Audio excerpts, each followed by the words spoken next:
Hi, I'm Rachel Crowe, and I'm just going to be having a brief chat with you about the online course that I'm offering.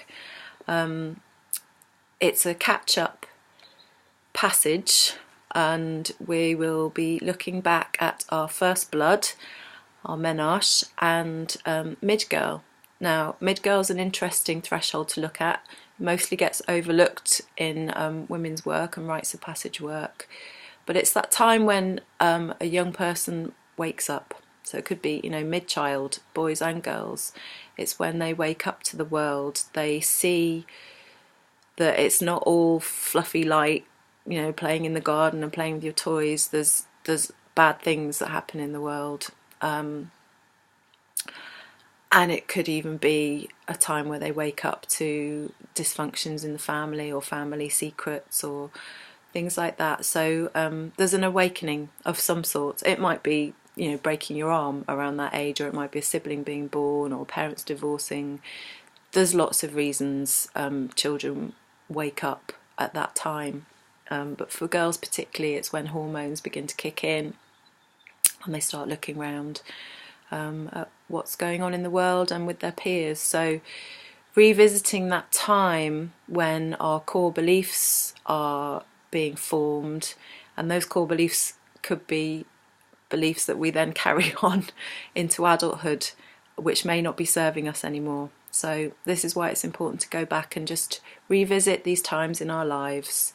So we will revisit our mid-girl and our first blood time. So both of these points in our lives, young people are vulnerable, and it's not often young people are being held. They may have school, family, but we don't live in tribes anymore. In the West, we're all living in our little boxes, doing our own thing, and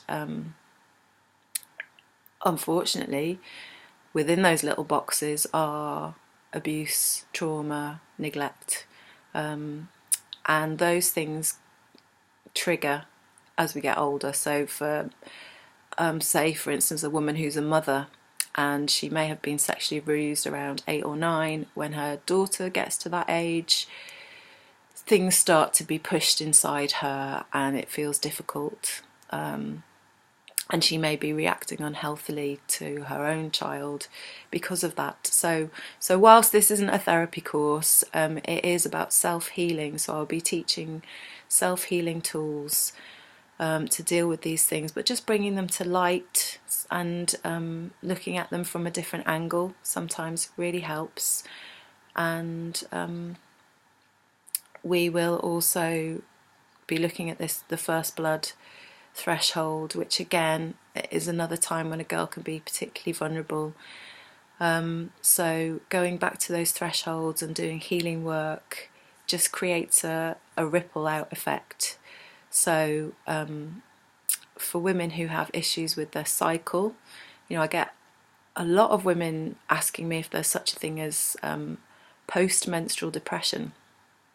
Now, if you look at the menstrual cycle, post-menstrual, the week after you've bled, correlates to our inner child time, our young maiden. So it could be that by healing these times in our lives, that part of our cycle is a lot easier.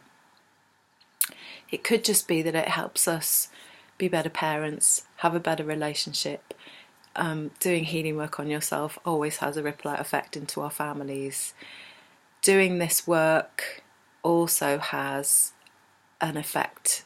As we heal ourselves, we heal the subconscious, the world, especially women. When women sit in circle and hold each other, that has an effect on women's circles across the world. And I have a deep belief in, as one person heals, they allow another person to heal. So I urge you to join this journey. It's self-led, and I encourage women to spend the minimum of 2 months doing this work, spending a month on your mid-girl and then a month on the first blood threshold, and there will be a Facebook group for support, and I look forward to working with you and holding you in this space. And if you've got any questions, don't hesitate to email me. But I really look forward to being with you on this journey. Thanks.